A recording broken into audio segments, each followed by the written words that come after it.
गुरु जी, शुक्राना गुरु जी, अनंतम शुक्राना हमारे गुरु जी महाराज का। ओम नमः शिवाय, शिव जी सदा सहाय। ओम नमः शिवाय, गुरु जी सदा सहाय। पता नहीं परमात्मा इतना अच्छा, इतना प्यारा जो हमारे सामने इतने प्यारे रूप में साक्षात विराजमान है, उसकी दृष्टि हमारे जैसे इंसानों पर पड़ जाए ना, यही बहुत बड़ी बात होती है। अब जो कुछ भी उसकी मर्जी, जो कुछ उसकी रजा, उसी में रहने की हमें आदत डाल लेनी चाहिए। ये सीखने में भी वक्त लगता है, क्योंकि उन्हें हमसे ज़्यादा बेहतर पता है कि हमें कैसे जीना है, क्या करना है, कैसे रहना है। ये सब उसकी ही मर्जी है, बहुत बड़ी मेहर है उसकी। वो कैसी मुश्किलों को, उलझनों को पल में चुटकी बजाते ही दूर कर देते हैं। उसकी कृपा दृष्टि हम पर बनी रहे, इससे ज्यादा हमें ना तो कुछ चाहिए, ना ही कुछ हमारे मन में कोई इच्छा होनी चाहिए। एक छोटा सा सत्संग है, गुरुजी बार बार याद दिला रहे हैं। मेरे मन में कुछ था, पता नहीं क्या मैंने ऐसा कुछ हुआ कि मैं मन में सोच कर चली कि मैं नीचे का मंदिर साफ कर देती हूँ, अपनी शॉप का। घर का तो कर ही लिया था। तो गुरुजी ही भाव डालते हैं कि अब तुम ये काम करो, अब तुम वो काम करो, क्योंकि सब कुछ उसके हाथ में ही है। वो अपने आप बताते रहते हैं कि हमें कब क्या करना है। वो जानते हैं कि हमारे जीवन में या हमारे समय में अगर कुछ अंधकार होता है तो उसके लिए हमें तैयार कैसे होना है। छोटा सा है, प्रैक्टिकल समझ लो, सत्संग समझ लो, कुछ भी मान लो, लेकिन वो एक तरीका था मेरे गुरु का मुझे बताने के लिए कि तुझे डरना नहीं है, तेरे साथ तो मैं हूं, तू क्यों डर रही है। वो छोटा सा है लेकिन बहुत प्यारा सत्संग है, मैं शेयर करती हूँ। जैसे मैं नीचे गई, मेरे मन में आया कि ये जब, हाँ मैं तब की बात बता रही हूँ, जब भगवान राम हमारे यहाँ 500 साल बाद उनका मूर्ति स्थापना हुआ था और अयोध्या का मंदिर सजा, सब जगह दिए रोशन हुए। तो मैंने अपने घर में, अपनी दुकान के आगे जो दिए जगाए थे, जब नीचे शॉप के लिए दिए लेकर जा रही थी, तो बहुत बड़ी बात नहीं है, लेकिन समझो तो बहुत बड़ी बात है। मन किया कि दिए रोशन होने चाहिए, गुरुजी है ना सब कुछ कराने वाले। और मैं वो दिए लेकर नीचे जा रही थी, तो मन में पता नहीं क्या हुआ कि मैंने 2 कैंडल उठाई, क्योंकि मैंने अपने घर में भी आगे कैंडल जो हैं जगाई थी। तो वो लेकर मैं चली गई। नीचे जगह नहीं थी जगाने की, लेकिन मैंने अपने शॉप में वो 2 कैंडल रखने के लिए बोल दिया। तो हस्बैंड ने यही कहा कि नहीं, यहाँ ज़रूरत नहीं होती, मुझे ज़रूरत नहीं है। मैंने कहा नहीं, कैंडल रख लो, पता नहीं कब ज़रूरत पड़ जाए, इसकी ज़रूरत हमें हो सकती है, रख लो, रखने में क्या जा रहा है। वो 2 कैंडल मैंने रख दी और उस दिन आगे दिए जगाए, घर में जगाए और हम आकर बैठ गए। गुरु जी ने वो क्यों मन में भाव डाला कि मैं वो 2 मोमबत्ती ले जाकर नीचे रख दूं। एक सीधा सादा सा एक ऐसा तरीका था गुरु का समझाने का कि जो तुम्हारे जीवन में कुछ आने वाला होगा, उससे पहले ही मैं कुछ ना कुछ सॉल्यूशन या रास्ता निकाल कर रख देता हूं, तो तुम्हें ज्यादा टेंशन लेने की जरूरत नहीं है। ये आंसर था उस बात का।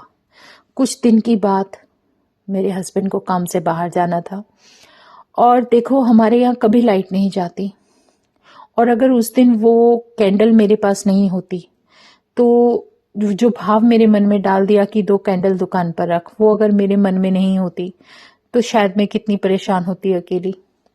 वो कैंडल रखवाई गई थी वहां गुरुजी ने इसीलिए कि पहले ही रखवा दी थी कि तुझे कोई दिक्कत आ सकती है, अंधेरा आएगा तो तू रोशनी में कैसे रहेगी। तो वही सब कुछ उन्होंने पहले ही तैयारी करवा दी कि तू तुझे परेशान मैं होने नहीं दूंगा। तो अपने मन में और दिमाग से ये सब निकाल दे कि क्या सोचना है, क्या नहीं सोचना। सोचने के लिए मैं बैठा हूं, मैं हूं ना तेरे घर में, तू क्यों डर रही है। और वो बाहर गए और अचानक से निकले ही थे कि लाइट एकदम से चली गई और मेरे पास जो वो 2 कैंडल थी वो मैंने वहां रखी, जलाई और उसी समय पूरी शॉप में उजाला हो गया। मतलब अंधेरा आना तो था, लेकिन मेरे गुरु ने उसका इंतजाम पहले ही कर दिया और जहां अंधकार को होना था वहां अंधकार नहीं, वहां रोशनी थी। ये एक छोटा सा तरीका था मुझे समझाने का कि ये तो सिर्फ मोमबत्ती है। तुम्हारे जीवन में कभी भी कोई प्रॉब्लम आएगी, कोई ऐसी दिक्कत आएगी तो उसका सॉल्यूशन मैं लेकर पहले ही बैठा हूं, तो तू क्यों परेशान होती है। सही में कुछ ना कुछ ऐसा होता है जैसे मेरे मन में चलता है या मेरे दिमाग में चलता है, और मेरी जो कुछ भी मन दिमाग में जो कुछ भी चल रहा है, दौड़ रहा है, जो मैं सोच रही हूँ, जो कुछ भी है, बहुत कुछ उलझा हुआ सा कभी कभी महसूस होता है, चाहे वो किसी भी तरीके से हो, किसी से भी रिलेटेड हो, वो मेरा गुरु जानता है कि मैं उनके पास बैठती हूँ तो मेरा सब कुछ, चाहे मैं पास हूँ चाहे दूर हूँ, वो सब कुछ जान लेते हैं, पढ़ लेते हैं। कहते तू पहले से ही परेशान क्यों होने लगती है, जब मैं तेरी सारी जितनी भी मुश्किलें हैं उनका सॉल्यूशन लेकर बैठा हूं। तू परेशान होने की जरूरत नहीं। तुझे जो कुछ मैं बख्शूंगा उसमें सिर्फ तुझे शुक्राना करना है, हर घड़ी का शुक्राना करना है, हर पल का शुक्राना करना है, क्योंकि पता नहीं कौन सी घड़ी किस कदर आकर निकल जाती है। और तुम अपने हृदय से, सच्चे हृदय से जब शुक्राना बोलने लगते हो तो वो शुक्राना सीधा मालिक के चरणों में जाता है। ये एक छोटा सा एक लेसन था मेरे जीवन का, जो गुरु ने मुझे समझाने की कोशिश की और बाद में बताया कि देख, अंधेरा कैसा भी हो, कितना भी क्यों ना हो, लेकिन अगर वो कैंडल उस अंधेरे को चीरती हुई पूरी शॉप में रोशनी कर सकती है, तो जब तुम्हारे अंदर मेरे नाम का दिया जल रहा है तो जितना भी अंधेरा आ जाए तुझे डरने की जरूरत नहीं। मैं तेरे साथ हूं और वो जो नाम का दिया तूने जगाया है, परमात्मा के नाम का, जिस रास्ते पर मैंने तुम्हें चला दिया है, वो तुम्हें कभी भी कहीं भी फंसने ही नहीं देगा, उलझने नहीं देगा। तुम्हारे जीवन को एक इतना प्यारा आयाम और दिशा मिल चुकी है कि उस पर चलते रहोगे तो तुम्हें कभी भी पीछे मुड़कर देखना ही नहीं पड़ेगा। शुक्राना मेरे गुरुजी का, इतना प्यारा आंसर जो मुझे आप दे रहे हो, समझाने का जो तरीका मुझे बताया, वो सब धीरे धीरे समझ में आ रहा है। तुम्हारी करनी तो वैसे हम कभी समझ नहीं सकते, लेकिन जो आशीर्वाद तुम मुझे दे रहे हो उससे बेहतरीन कुछ हो ही नहीं सकता। शुक्राना मेरे गुरुजी महाराज, अनंतम शुक्राना, तेरे चरणों में शुक्राना। कौन सा समय हो तेरे नाम का गुणगान करने का, सुबह दोपहर शाम, हर इंसान इसी में उलझा रहता है। अरे आज सुबह नहीं उठे, आज दिन में नहीं किया, शाम को नहीं किया, बल्कि परमात्मा ने ये सिखाया है कि कोई भी समय हो तुम मुझे हमेशा अपने हृदय में याद करते रहो, मेरा सिमरन करते रहो, मेरा नाम लेते रहो। मेरे लिए वही तुम्हारी पूजा और आराधना है। वो जो प्यार तुम्हारे दिल में परमात्मा के लिए है, चाहे वो कोई भी रूप हो, कृष्ण हो, राम हो, कृष्ण हो, राम हो, माता रानी हो, चाहे नानक हो, चाहे अल्लाह हो, कोई भी हो, सब वो ज्योतियां जो भी इस धरती को संभालने के लिए, इसका कार्यभार संभालने के लिए जितने भी रूप लेकर इस धरती पर स्थित है, वो सब एक ही ज्योति से निकल रही है। और वो एक मेन ज्योति जो हमारा महाशिव, जिसने पूरे ब्रह्मांड को संभाला हुआ है, उसने जितने भी रूप दिए हैं वो बहुत ही प्यारे हैं। वो सब उसी का तो हिस्सा है। उसके हर हिस्से से, हर रूप से प्यार करो, हर उस चेहरे से प्यार करो, चाहे वो राम का हो, कृष्ण का हो, माता का हो, कोई भी हो, जिससे भी तुम जुड़ जाते हो, वो उस ज्योति को ही माना जाता है। जिस चेहरे को तुम समझने लगते हो, प्यार करने लगते हो, वही रूप तुम्हारे लिए सब कुछ होता है। ये बहुत प्यारा, एक इतना अच्छा लेसन और एक इतना अच्छा एहसास है गुरु का समझाने का कि तुम फर्क मत करो, वो सब एक है, सब एक ही है। याद है शिव पुराण जब हम पढ़ते हैं तो शुरू में ही हमें हमारे ब्रह्मांड के हिसाब से एक इतना बड़ा आंसर मिल जाता है। उसमें बहुत अच्छे तरीके से समझाया हुआ है कि इस पूरी अर्थ पर कोई नहीं जानता जो सबसे पहली रोशनी डिवाइन एनर्जी आई थी वो हमारा महाशिव की थी, और उसको भी उन्होंने उस ज्योति से 3 ज्योतियां पैदा की, जिसमें एक विष्णु भगवान थे, एक ब्रह्मा थे। सॉरी, 3 नहीं, 2, सिर्फ 2 की थी, एक ब्रह्मा और एक विष्णु। क्योंकि वो जानते थे कि इस धरती को संभालने के लिए मुझे कोई तो 2 ऐसी एनर्जीज करनी पड़ेंगी जो इनका कार्यभार संभाल सके।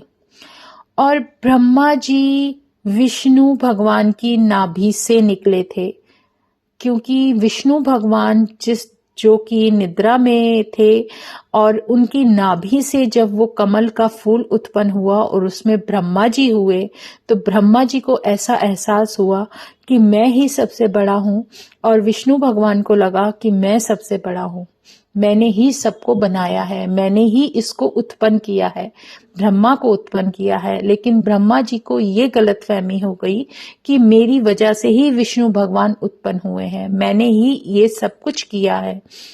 उन सब के मन का जो कुछ भी वहम था वो सब दूर किया उस महाशिव ने, जिसने इन दोनों को जन्म दिया था, जो इन दोनों का भी जन्मदाता था। जब इनकी आपस में बहस हुई और कंफ्यूजन हुई तो उनके बीच में एक स्तंभ आकर खड़ा हो गया। तो विष्णु भगवान और ब्रह्मा जी अपनी लड़ाई भूलकर उस स्तंभ को ढूंढने के लिए चल पड़े। उन्होंने भार संभाला कि आप नीचे जाओ, विष्णु भगवान को बोला, और ब्रह्मा जी ऊपर की तरफ चले। विष्णु भगवान उस स्तंभ के नीचे तक जितना जा सकते थे चले गए, उन्हें वो दूसरा छोर नहीं मिला। ब्रह्मा जी ऊपर आकाश की तरफ को उस स्तंभ के साथ चलते चलते उसका किनारा ढूंढने के लिए चल पड़े, लेकिन नहीं मिला। थक हार कर दोनों वापस आकर बैठ गए और बताया कि नहीं, यहाँ कुछ भी नहीं था। तो कितना बड़ा वो था कि उन्होंने ये सोचा कि जो हम इसका नहीं ढूंढ पाए तो हमने क्या किया होगा।